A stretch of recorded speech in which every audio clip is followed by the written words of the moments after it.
Next question is actually, how have you maintained your competitive advantage over time? I mean, do you... Personal branding. I mean, it paints you into a corner.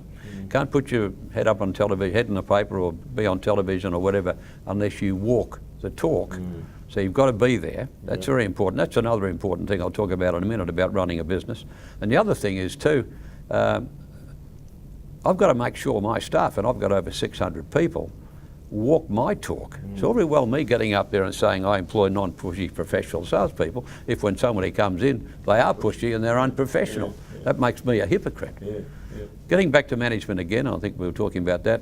There's MBWA, which is important, management by walking around, being seen, just being there.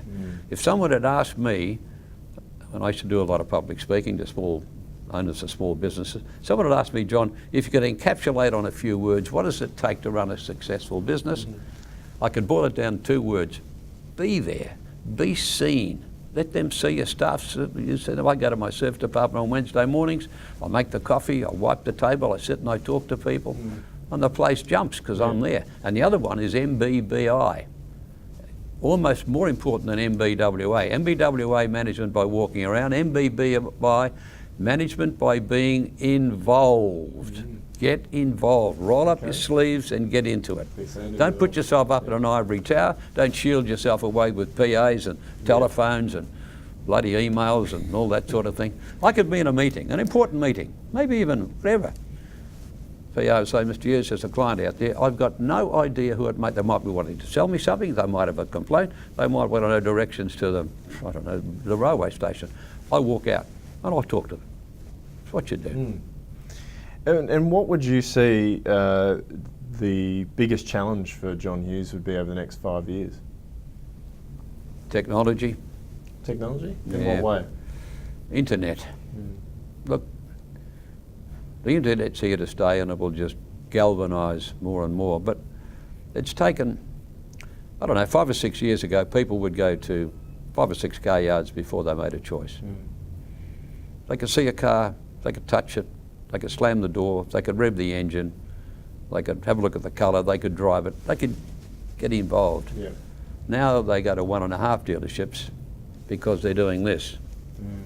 And unfortunately, this might be a good way to find a car. I don't think it's a good way to buy a car, because it's boiling everything down to the lowest common denominator. If all you want is the cheapest, well, anybody can sell the cheapest. But what quality are you getting, and what after-sales service backup are you getting? How do you put a dollar value on that? So that's my biggest challenge, is the advent of technology, where it's opening up. It's great for the consumer as long as they apply it wisely, as long as they buy wisely and not just go on price. I see that as my biggest challenge. And then coupled with that is how I direct my marketing in the future. How do I work out my percentage of press and radio and television and online and offline? That's a challenge. And how often do you review those strategies internally? We do our press advertising on contract every 12 months. Everything else we adjust sort of every 2 or 3 months. Okay. And I mean, is there any silver bullet to it? I mean, that you can share with us? Is there any tips that you're finding are working for you at the moment in that area, or is it? Well, I think the important thing is if you love what you do, you know, if you love what you do, you never have to go to work. So if you're in business for yourself, try and get a passion for it. Try and love what you do. If you really get up in the morning and you think, oh, yeah, another one, get out of it. Start something else. The business pulled out of a public listing last year. What was the main reason for that? The main reason for going public was to crystallise my wealth, my value, if you like, after 60 odd years in the business. I liked the idea of getting in with the big boys, if you like. There's only 2 other publicly listed companies in the automotive world. And it would have allowed me to expand with, you know, you can use your share price to, you know, to get better value.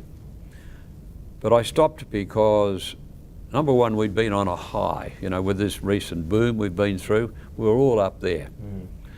And then we came down to there. And if I'd have gone public and put in the forecast, which I would have done, what my expectations were based on the previous 3 or 4 years, I would have come a cropper because the market went against me. Sure. The WA market went against me. And I would have been very embarrassed. More than that, I would have been ashamed because the mums and the dads hopefully would have invested in me, would have been looking at me sideways, blaming me for something that really was not my fault. I should have seen it. Or, Mr. Hughes, you went public and you took advantage of the price. And so that was, in a way, that was a good thing that happened because I didn't go in with a forecast that was not able to be achieved in retrospect. So I didn't do it. And also then the stock market's gone against me. So is it never? It's not never. Is it likely? Possibly. It's still on the table. It's on the edge, but it's still on the table. Yep.